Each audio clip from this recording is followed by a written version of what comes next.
Welcome, ladies and gentlemen, to our second edition of the Industry Insider here on the EKN Radio Network. My name is Rob Howden. Thrilled to have you guys with us, tuning in here on EKN Radio, which is, of course, taken off like we wanted it to. It's been great so far, and we're excited that people are tuning in, whether they're rolling down the road in their car or working on the cart in the garage or just maybe in the house, whatever it may be.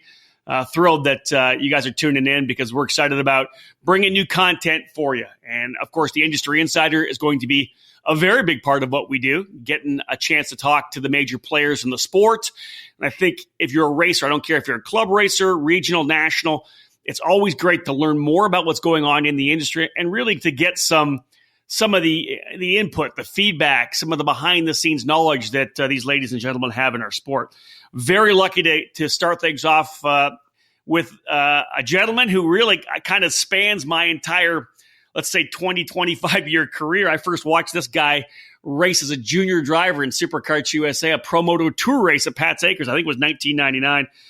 Ladies and gentlemen, on the show today, very excited to have Nick Tucker here from Nitro Kart. Nick, thank you so much for being on the EKN Radio Network and on this edition of the Industry Insider. Hey, thanks for having me, Rob. I'm looking forward to it and excited for what you guys are doing for the sport with this added content. I appreciate it. The radio network's cool. It's new. Over those 20 years, we had magazines, and then we moved to websites, and now, of course, podcasts, and what we have with the EKN Radio Network, something nobody's done before, 24/7, 365 karting radio stations, kind of cool. So it's fresh, it's new, and we're thrilled that you're here. And it's new for us, obviously a very cool thing. But I'll tell you, in the world of karting right now, Nick, what you guys have done with Nitro Kart over these last couple of years has been nothing short of amazing as well. You guys come out of the box super strong. First and foremost, you have to be very pleased just with the way this program's rolled out over the last couple of years.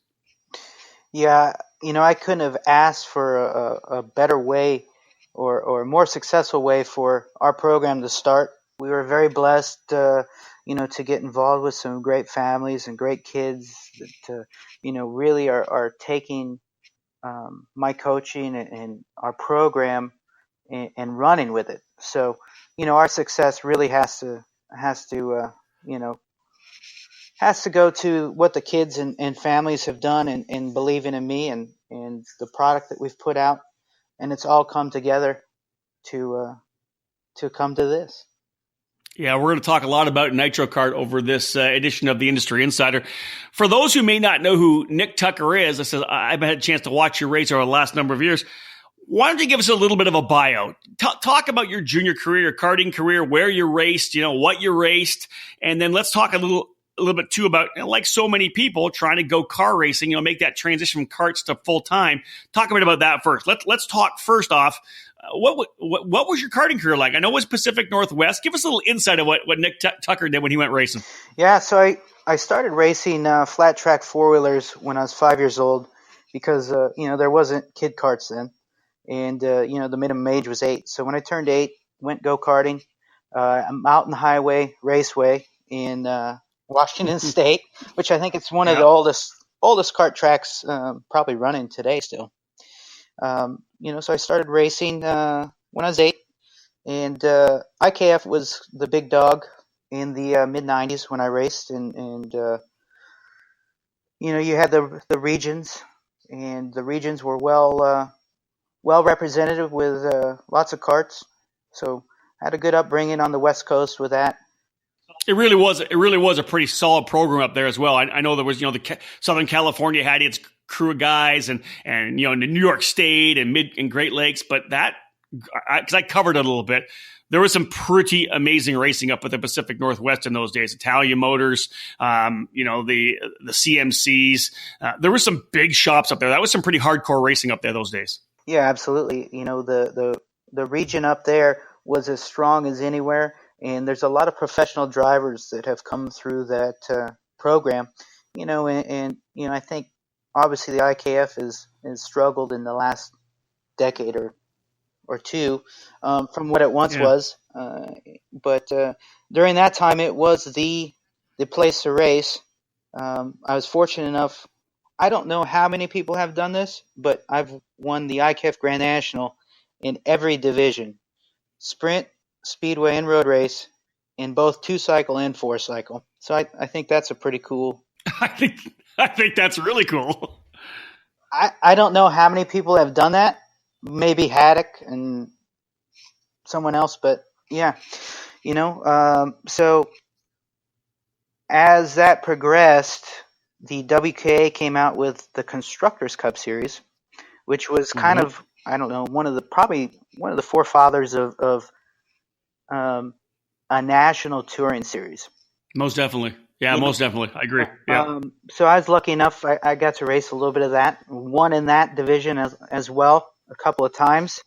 And then the Superkarts USA program was in its infancy, and that came along. I believe 99 was the first year of that. It was. Correct. That was kind of getting towards the end of my karting before I stepped to cars. So I ran 2 events in the Pro Moto Tour and won one of those. So that was 1999. Can I say, too, that can I interject and say that, as I remember, this kind of cool thing, too, and this kind of maybe plays to what you're doing nowadays, it was a father-son deal, too. It was you and your dad with your essentially your own race team and your own shop, and you guys were doing it together. Yeah, certainly. So as we were going, we decided to open up a kart shop. Well, my father did. Kartworks, which I still carry that name as my legal business name, to carry the Mike Wilson brand of go-karts in the Northwest. So we started that in 98, and that was a really cool experience. That's where I first got to learn to work with, other kids and parents and kind of see it from the inside. We had a really cool kart shop. We had Collins Racing Engines. Mike Collins was in our shop with us. So I was able to get a full grasp of, all the inner workings of a kart shop, kind of in my early teens.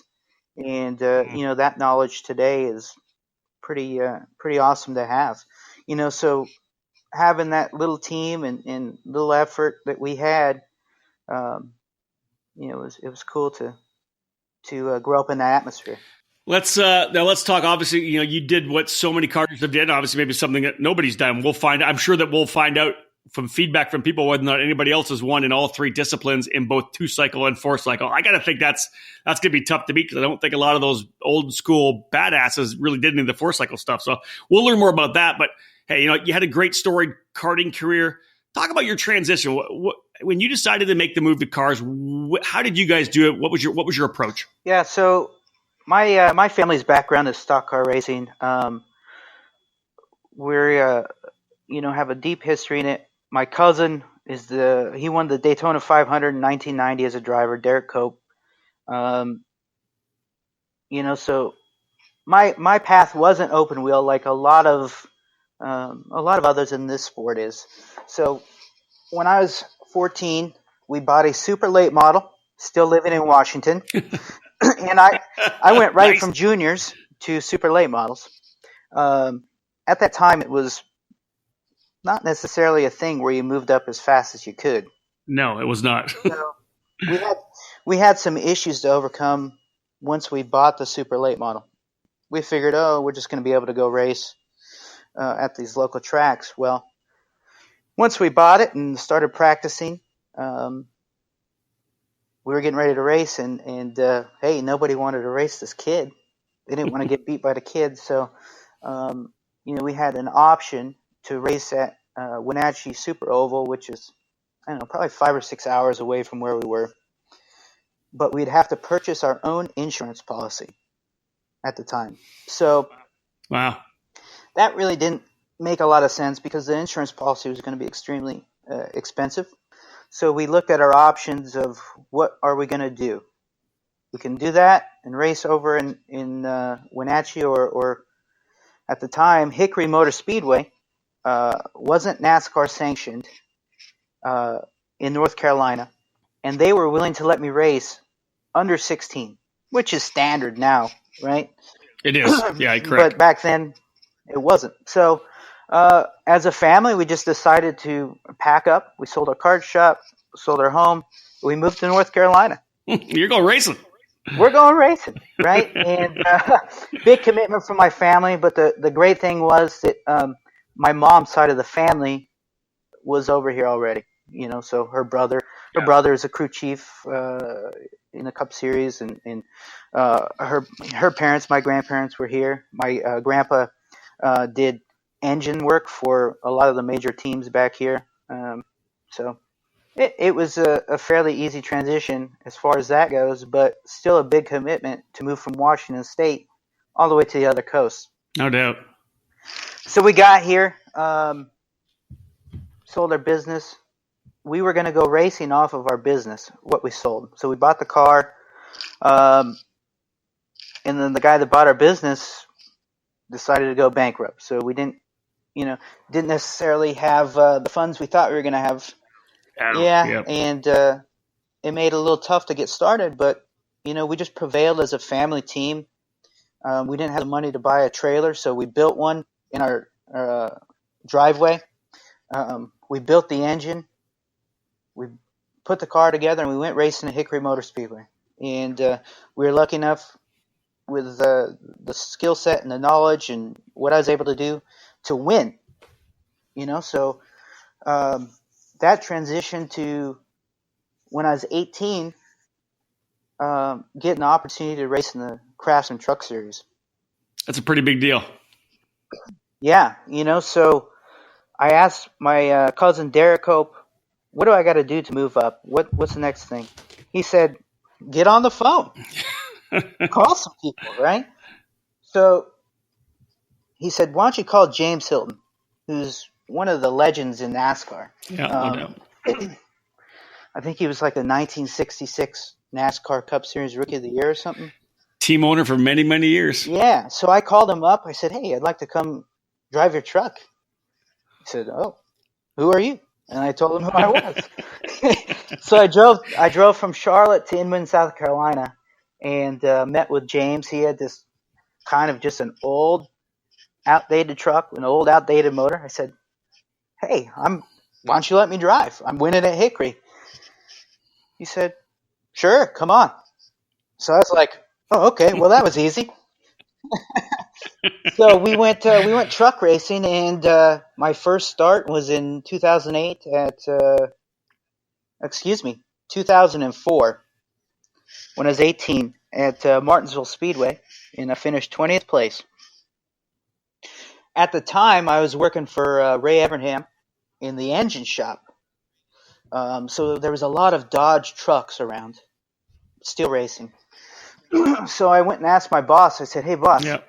I raced this race. It was a Dodge truck. The engine was terrible. The truck was terrible. Why don't you guys let me build an engine out of used parts so I can try and get a better ride? He looked at me and said, sure, no problem. Take whatever you need. So after work, I went and built my engine, and I was able to get a little bit better truck ride because I was able to bring the engine. That was a big thing at the time because that's an expensive component to racing. It was $25,000, $30,000 to lease a truck engine, and I had the ability to bring that. So I used that to parlay into getting rides with better trucks. And in the meantime, as I was driving the trucks, Ray Evernham saw me and saw what I was doing, and he'd help me out with some tires every once in a while and engines. I was able to start test driving for Ray's Cup team, doing aero tests and stuff like that. So for a period of about 3 years, I drove Cup cars testing. Where did it get to the point where it was either for you're going to go one way or the other? Obviously we know you're not a Cup racer now. You work in a shop, which we'll talk about a little more. But what was that point where, wow, I got to make this decision? Yeah, so it was. It wasn't a forced decision, right? I feel like I made some mistakes. So I got to the Nationwide Series in 2008, and I got my opportunity where I felt like this is the moment where I can shine, and I'm going to make it if I can do this. And I tried too hard, right? And I wrecked a couple of Nationwide cars, or Xfinity cars now, 2 times in a row in qualifying. And that was really the turning point where I could have made it, but I didn't, because I didn't have sponsor dollars and funds or family money behind me. I was doing it on talent and working for it, right? And being in the right place at the right time to get those opportunities. And I feel like I squandered it by trying too hard. And I see a lot of drivers today do that, trying too hard. Sometimes you gotta realize, okay, in that situation, I would have been better off to, instead of trying to qualify in the top 10, qualify 20th and go out and race, right? And so I made those mistakes, and that's a tough experience to have, Nick. Although you get to have that as one of your successful coaching features now, right? That you've been through it before. You've had that issue where you've made that mistake, and man, you would love to have turned around and did something different. Absolutely. And what it's done is it's filled up my toolbox to teach with, but it necessarily, it was tough to learn and tough to swallow as I went, but that was the turning point of, where I was about on the cusp of being able to make it, I feel like, but that's how it goes, yeah. But I had 5 more years after that where I did more truck racing and did some ARCA racing and, had some good experiences. So that brought me to 2013. And at that point I realized, well, I'm not going to make it to Cup. I'm not going to be a professional driver. It's just not in the cards. Didn't work out. Gave it a good try, almost 10 years. Got to do a lot that a lot of people wish they could have done. Agreed. Yeah. And I still wanted to race. But at the time I'd gotten lazy, kind of gotten fat. Right? I appreciate the honesty. Yeah. So I'm like, they got this new track right by where I live, GoPro Motorplex. It's beautiful, but I'm too much of a fatty to run. So I said, I got to exercise and eat healthy. So about 5 months, I lost 70 pounds. Got me a new cart, and went and raced at GoPro Motorplex and won my first race back. And I said, "Oh man, I'm hooked now. I'm hooked. I'm back in, baby." Yeah. And just started racing at GoPro in end of 2014. Was doing obviously pretty good. I said, it'd be cool to go run this SCUSA deal. Kind of cool memories. And in 2015, a couple months after I got back into it, went straight to Phoenix and won both the Pro Tour races and the Masters class. So what might be cool stat, I don't know if anybody else has this long of a history, but I have 3 SCUSA wins in a row. 1999, 2015, and 2016. 80cc junior shifter and Masters. Tag Master. But 3 in a row. You're right. I love it. So you got back in the sport. Now, you know what? Let's hold on right now. Let's come back after this commercial break. And let's come back, and I have a question I want to ask you, because obviously the transition from, hey, I'm hooked on karting again, to, wow, I already have a full-time job at a Cup team. I'm going to go start my own deal. That's different. Stick with us, folks. We got more on the Industry Insider with Nick Tucker right after this.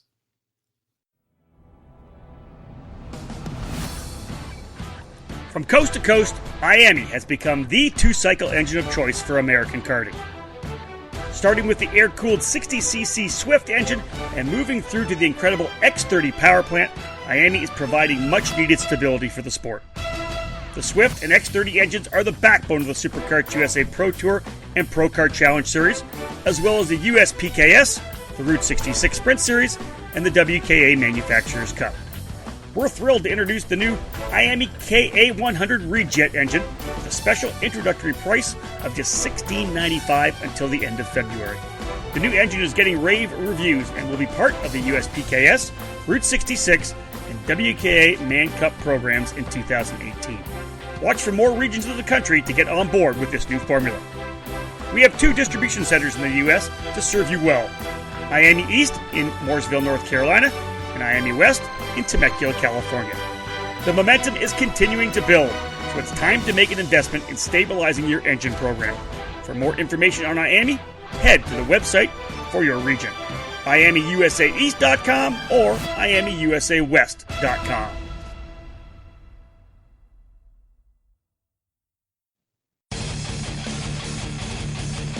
In a sport where the difference between winning and losing is measured in hundredths of a second, you can't afford to leave anything on the table. You invest in the best equipment, the latest components, and top-of-the-line data acquisition systems. Anything to find one more tenth, right? I'll tell you right now, the best investment you could ever make is in yourself. If you want to improve your results, it's time for professional instruction and coaching at the Alan Rudolph Racing Academy.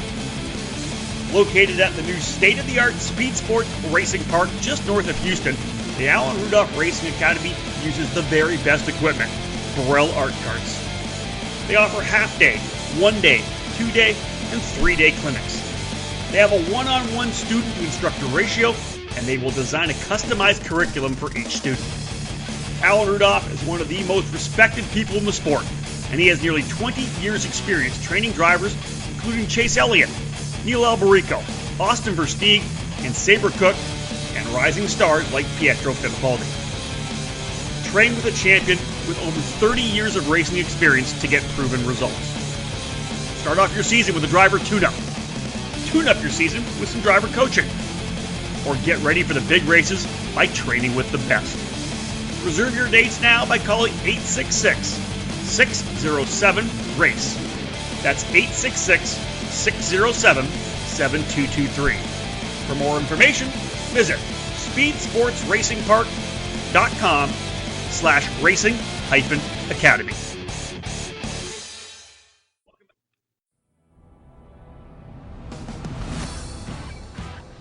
If your dream is IndyCar, set your sights on the Mazda Road to Indy presented by Cooper Tires.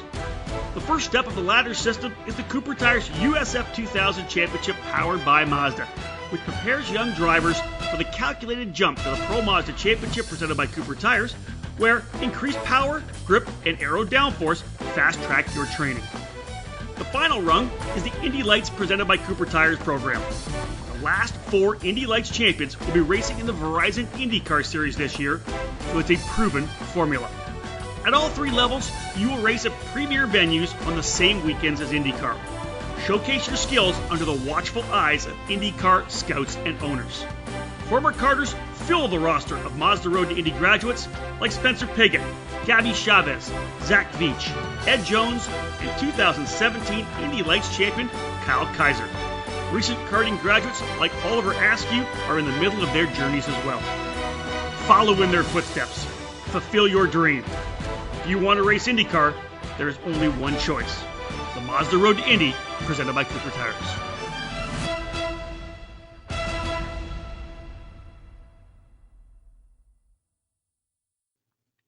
Welcome back, folks, to the Industry Insider, our second episode here on the EKN Radio Network. Getting a chance to talk to Nick Tucker. Got a little insight into his kind of journey from that junior karting days up into what was, hey, my return to karting. I won some races. I'm a badass. I'm having fun. I lost some weight. Nick, where do you make the transition to say, you know what? I want to start my own team. I want to have my own chassis program. And I want to start coaching drivers. Where was that transition? What was the light switch that went off to make that happen? You know, so as I got to race in the Pro Tour and in the series, I was able to kind of witness what's going on, my surroundings, drivers coming through the programs. I raced with some successful programs. You know, I was fortunate enough. I went and raced with Kart Sport some and Rawlson, Mike Rawlson. And, you know, I kind of saw pros and cons of what their programs are, both very good programs. Seeing a need for a better path for the younger drivers. I didn't think that there necessarily was, in my opinion, solid programs beyond, you know, I'll give it to the Bennett guys. They do an excellent job. And, you know, they were, other than them, there really wasn't a cadet-focused program. So I felt like that was an opportunity where I could transition to teaching kids. And honestly, my best memories from life were karting as a kid, you know. So that's where I wanted to be involved. That's what I wanted to do, and try to make a small living um, doing it. So, so kind of forming the Nitro program was a little bit of a process through 2016, I guess, of figuring out what I wanted to do and how I wanted to do it. And I met as I started to do this, I met Brent Cruz because he was kind of doing the same thing I was doing, racing all over the place, and he raced a dirt outlaw kart too. I raced a dirt outlaw kart, so we kind of were in the same place all the time. And I got to talking to his father, and through it, we, I kind of just put together in my mind that I wanted to work specifically with kids, and I wanted to use my background and my knowledge of not only what I did right, throughout the years we did a lot right, but we did some stuff wrong. So it's given me the opportunity to guide and direct kids, and it's been. I'll tell you what, I've won a lot of big races, but seeing these kids win at these races and whatnot has been way more rewarding than anything I've done personally. It's just a completely different experience and feeling for me. And, I love it. And I hope I can help kids for years to come. That's, I can see that too. I can see you on the sidelines when your guys are out there winning. And of course, there's always that pride when you put a program together, a chassis design, a chassis program, a coaching program. Now, this kind of rolls nicely into to talk about what your philosophy is, because there are teams out there where somebody owns a team and there's a mechanic for every driver, every kid, whoever, whether the kid's 13 or 43, and then there are some teams that really involve the parent a lot more. And I think, and I'll let you speak to your philosophy, but I'll set it up. It just seems to me, and from people I've talked to, one of the great things about Nitro Kart and what you do is you really do bring the parent into the team and kind of make them play an important role, whether it's working on karts or it's just understanding the development of their child. Can you discuss that a little bit? Yeah, certainly. So we have kind of a more grassroots philosophy than most bigger teams today. So we're probably the biggest team with this philosophy. And that's kind of a family atmosphere where the dad's working with a kid. And I bring it back to where I was. Certainly we have drivers that have mechanics, right? There's just sometimes that's the correct dynamic. Of course. But we still involve the parents heavily even when that's the case. And, we kind of I try and teach the parents and the kids and everybody together. That way, as the kid grows, the parent grows at the same level, and it all kind of works and kind of gels. And I feel like it makes for a better experience for the family. And it's been successful. You really have kind of rolled that into the new program you did in 2017, which, when you guys gave us a call, David Cole and I let us know the summer camp you put on, I thought was a really interesting idea. Bringing the kids in, bringing the parents in, inviting the parents in as well. But talk about the summer camp. Talk about how that came about, what you do at the summer camp, and maybe the results that you've been able to see throughout the year when you had the camp and had the kids dedicated to really karting and learning about the sport. Yeah, the summer camp was just a kind of an idea that I came up with and felt like here's an opportunity where we can take a weekend. We can take 15, 20 kids on the same platform from all different levels. I mean, I'm telling you, we had beginners to the IAME world champion now, right? Brent Cruz, right? So we had them That's right. all in between skill levels, and we put them on the racetrack, and we did different drills, different activities. We taught the kids how to do basic maintenance on the kart, gave them checklists. We taught fitness and nutrition. We did a bit on marketing. So I did a tuning seminar for the parents. And then on the on-track stuff, I brought in, I felt like, two of the really bright young drivers that have kind of gone through the junior ranks and are senior age now, right? In their careers, could have gone a couple different ways. But Ashley Rojero and Luke Selican to come in and help me with the summer camp. And we worked really hard on passing, defending the pass, starts, racecraft, you name it. We just worked on a ton of different stuff. How many opportunities do you get to try and teach kids starts where we could do with a field of 15 karts and do 20 starts in a row? right? Critiquing it each time. So what it did is it gave us a platform, Yeah. a platform of where it might take 15 races to get these skills and put that all in one weekend. And the success we got out of it, the level of improvement from kids at the lower levels, even the higher levels, was impressive. And we left the camp, and right away after the camp, our kids are continuing to win big races, and the parents loved it, the kids loved it. It was cool afterwards, after the day was done, get out and grill and have a good time. So it was. Are there plans? Are already? I know we're only just at in February now, but do you have the dates set already? Do you know what month at least you're going to have the summer camp again for 2018? Yeah, so it's probably going to be June. So it's just a matter of the schedules of all the series came out and trying to put all the dates together to work for everybody. It's tough. That's not easy. No, it's tough. It's tough, and then work around school because we don't want kids to miss school, and they miss enough with racing. So it's tough to put that all together, but we're honing in on it. We're going to have a camp here in June. We're excited about it. It's going to be more intense. So, for example, we're going to have more industry insiders and drivers come along to be involved, and it's going to be really cool. Make sure, folks, those of you listening in, to follow NitroKart on Facebook. Of course, they'll send it. I know they'll send a press release to us on eKart News as well to be able to look at that. Let's knock off some. We've talked about the philosophy and what you do in the summer camp, and people like Ashley Rogero and Luke Selkin that you bring in to help, which I think is fantastic.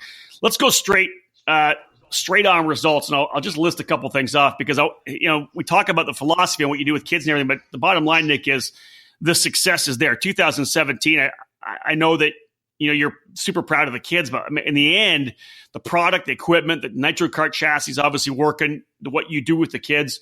Wins last year on the SuperKarts USA Pro Tour, the Florida Winter Tour, Rotax Grand Nationals, and of course wins here as well because they came to titles, WK Manufacturers Cup and Winter Cup titles, championship on the USPKS and the Gear Up F Series, 3 championships in the GoPro Motorplex Club Series, and a title as well at the Newcastle KRA program, the championship out there in Newcastle.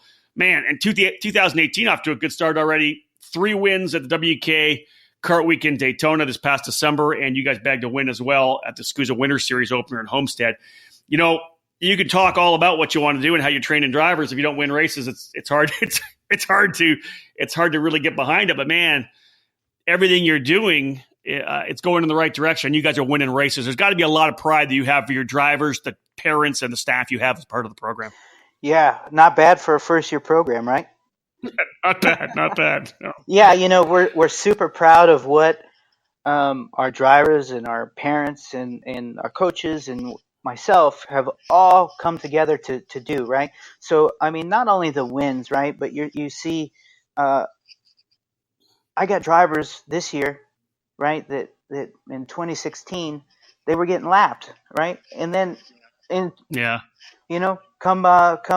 2017, after we worked with them, we got them a podium at a WKA race, So it's just like, not only are the wins great, but just seeing personal goals met. And I'm big on personal goals, not just the wins, but everybody has to set personal goals, and helping all those kids reach those goals are as big a wins as the actual wins are for me. Nick, I tell everybody that all the time. If you got a kid or a driver who's back there hammering out and working their tail off in 20th, a top 10 is a win. And you have to understand that everybody has their own personal development, right? And you've got that. I like that a lot. That's great. Yeah, exactly. There can only be one winner, right? And not every kid is going to win. It's just a tough fact about it. But if you set realistic personal goals to meet, the sport can be enjoyable and rewarding. And I try and build on that because I believe you got to have that to have a healthy sport. Well, it's one of the things I love about the sport of karting and motorsports. There's only one winner, and it's a great thing about life because not everybody wins in life, and you better get used to it. And if you're finishing 10th, work your ass off, and maybe you'll win. So that's what I like. There's only one winner. I like that. And speaking of the work, that's what I tell the kids that aren't winning, right? I said, here's a kid, right? It's got all the talent in the world. It's natural for him to win. I was lucky I was that way. you have to work harder than that kid that has the talent, because the kid that has the talent is going to get lazy. And there's going to be an opportunity. If you outwork him, you can beat him. I like that. I like that right there. Let's talk about outworking and beating. You're doing some new stuff again this year. The focus on the cadet program really big. But you guys, I know you've been looking at, because you got kids moving up, and you want these kids to remain in your program. That you guys are actually looking at. You got a little junior senior thing going on this year. A program with Fullerton USA. You brought some carts to Daytona. It's kind of a cool deal to have some seniors under the tent now, and a new relationship with the guys from Fullerton USA. Sure. So the Fullerton USA guys, really good friends of mine. They, they have their program going for the last couple of years. I drove for them, a couple times myself. And what they kind of needed a program to drive their ship, basically. And my program, I have all these kids. Hey, what do we do when we're out of cadets? I said, well, we don't want to leave. Well, I don't know. So, out of necessity, for what our clients have asked for, was to work on a big cart program, and I had to come up with a big cart program where I wasn't going to take anything away from the cadet focus. So it really kind of worked well to parallel with my Fullerton buddies, and right now they're coming in, they're providing the race sport and whatnot, and we're doing the logistics and all the other stuff with them. So it right now it's a good partnership, and the Fullerton product has had some success. I think they were second at Supernats this year. Then we had Austin Garrison. I think he finished third both days at Daytona. So that's good. We're taking Austin to Ocala for the SCUSA Winter Series here. Hopefully we can have some good results. All right. Well, listen, guys, stay with us here on the Industry Insider on the EKN Radio Network. More to come from the man from Nitro Kart himself, Nick Tucker. Are you ready to get the 2018 season started? If you're like us, we're ready to get out of the snow and back to the track. Franklin Motorsports is a leader in the karting industry.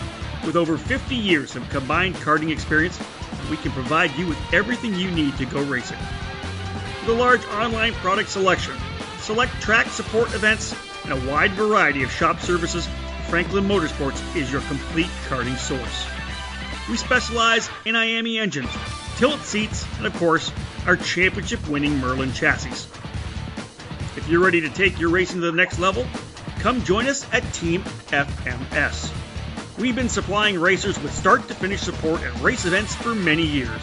From providing a helping hand at a weekday test outing or club event, to full arrive and drive packages at the highest level of karting competition. For 2018, we'll be attending the SCUSA Winter Series and Pro Tour, the United States Pro Kart Series, and the Route 66 Karting Series. For all things karting, visit franklinkart.com. It's no secret that Nick Tucker has launched one of the most successful new karting programs in North America, with a focus on cadet racing and his own brand of chassis, Nitro Kart and the Nitro Kart Factory Race Team. Now, racers of all ages will have the chance to join this winning team, as Nitro Kart is expanding to offer the same caliber program for full-size karts in all categories. Nitro Kart has made partnerships to provide full-size chassis and will support drivers on all brands of karts, drivers who want the winning edge that Nitro Kart provides. And that's not all, because Nitro Kart has just announced a unique new Kid Kart rebate program to help families with the transition to cadet racing. The program will make it easier for Kid Kart racers and their parents move to the next level of karting at an affordable price and on the best equipment. For more information, go to nitro-kart.com. Now let's hear from the real experts. Nitro Kart! Race one or chase one! Hi, EKN listeners. This is Jeff Wessel from Streeter Superstands. When it comes to lifts and stands for your carts and the largest selection of shop and trailer accessories, we know all about building and giving you the best. The Streeter Superstands crew has over 30 years of experience, are kart racers just like you, and know that the Streeter name stands for durability, affordability, and most of all, quality. We're the original and genuine manufacturer of Bigfoots and stacker stands, and we build them right here in the USA, along with our best-selling Streeter Superlift, upright stands, and an ever-growing roster of shop and trailer accessories to outfit any trailer or garage. While some guys pretend to be number one, we prove it every day, every race. Racers demand the best, and Streeter Superstand builds it.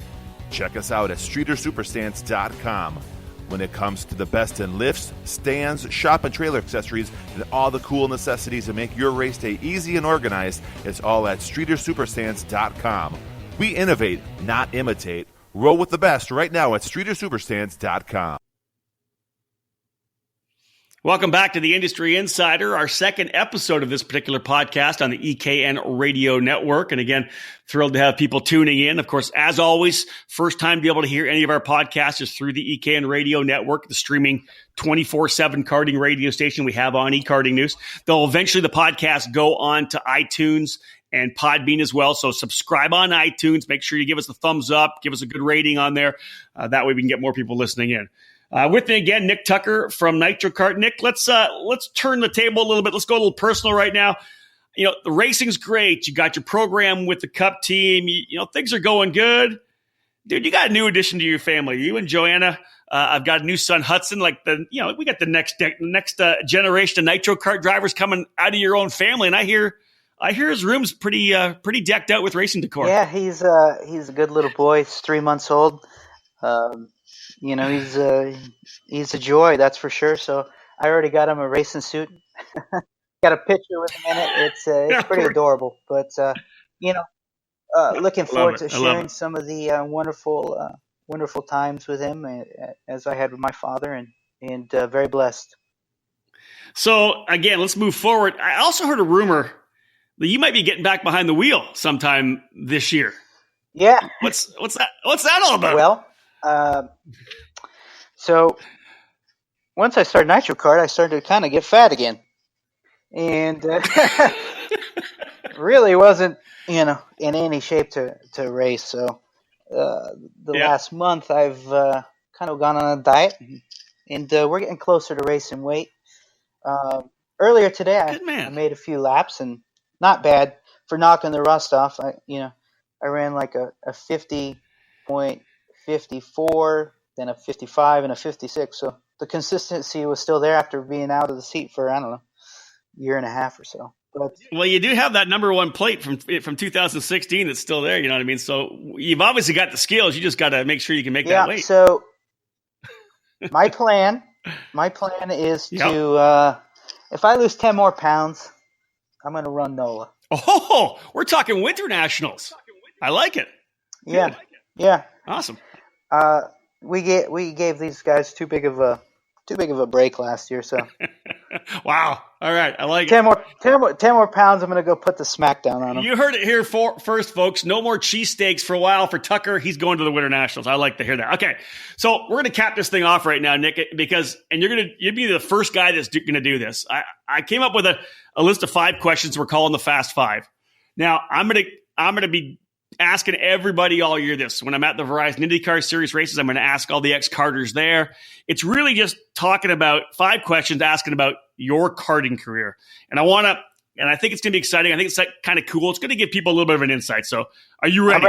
I'm ready. 5. Let's do it. All right, here we go. Ready to go? And I want give me some detail. What was your first kart? My first kart was a 1994 Emmett Cadet. And it was just when the Emmets started doing cadets. It was like an intermediate length kart, so in between full size and the current cadets. Good memories? Very good memories. I love it. Okay, question 2, Fast 5. What is your favorite kart track? My favorite kart track is, I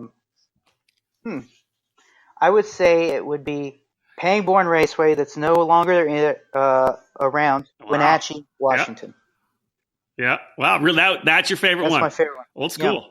That was an IKF Region 6 track back in the 90s. No doubt yeah, about my that. last Duffy was there in 2000.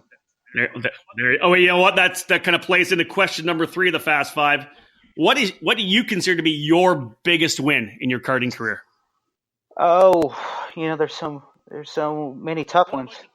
You won a bunch of Duffys, so which, is there one of those that did it, or was it a SCUSA race? Or Probably Probably, I would say the Pro Tour race in Phoenix in 2015. After all those years, I didn't. When I was racing as a kid, I expected to win. I was cocky, confident, like any other kid, right? So to go out and after all those years out of the go-kart and win at the Pro Tour level, that was really special for me and told me, you know what, I still got it, still can do this. And that was the most special just because, and it was on my dollar, not my parents. I like it. That's right. There you go. I was paying the bill. That makes it even better. All right, question number 4. And you can go back when you were a cocky kid, or you can go in these last couple of years. I'm expecting you're probably going to go back to a cocky kid because there was that length of time when the junior drivers in the Pacific Northwest were such badasses. Who is or was your biggest rival? Biggest rival would be probably Patrick Daly. I don't know if anybody's really familiar with him anymore, but I remember Patrick. So we started karting like on the exact same day, and he had an Invader and I had an Emic, and we were the same age, and we kind of compete in engines. He had Jack Lehman's Kartorama engines, and I had Mike Collins CRE engines, and it was just kind of like a natural rivalry that started like right away, and all the way through my karting career. If somebody in the Northwest could beat me, he would do it every once in a while, but generally I would come out on top pretty much most of the time. Nicely done. All right, Fast 5. That means there's 1 to go. I like this one a lot. Who has been your biggest mentor or influence? Yeah, biggest mentor influence would, growing up was my dad. He taught me to be a better person, a better driver. He was tough on me, probably too tough, but that shaped me who I am today and how I react with kids. Definitely my father. I like it. You know what? That was an absolutely perfect inaugural edition of the Fast 5. Nick, thank you so much. That's awesome. Well, folks, that's it. Nick, you're done, man. You got through it. What do you think? Hey, man, that was great.